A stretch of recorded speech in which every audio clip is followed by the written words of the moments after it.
Malgré le peu qu'elle savait de lui, la jeune fille a accepté sa demande en mariage. Le lendemain, le père d'Amy a trouvé Jack et l'a menacé d'abandonner cette relation sans issue.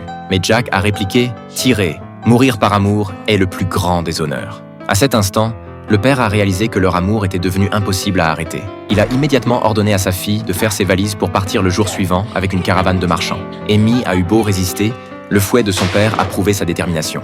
Impuissante, elle n'a pu que couper une mèche de cheveux et la faire remettre à Jack par un serviteur. Le jour du départ, alors que la calèche s'apprêtait à s'en aller, Jack a appris la nouvelle par un domestique. Sans réfléchir, il s'est lancé à la poursuite de son amour, sautant même sur la voiture.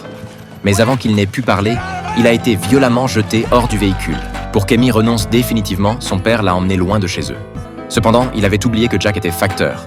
Grâce au télégramme envoyé par le père à ses proches, Jack a discrètement obtenu leur itinéraire complet. Quand Amy est arrivée à destination, elle a découvert que les lettres de Jack l'avaient devancée. Profitant de son travail au bureau de poste, Jack a continué à déclarer son amour à Amy par courrier. Pour voir Amy dès son retour, il s'est porté volontaire comme gardien de phare.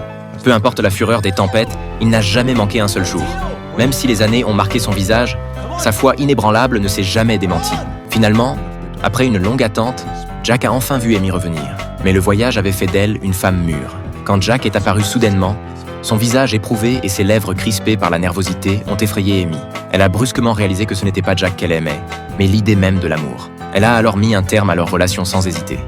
Cependant, la guerre civile faisait rage à l'époque, et le choléra se propageait. Amy est tombée malade à son tour. Son père a fait venir un médecin issu d'une famille prestigieuse.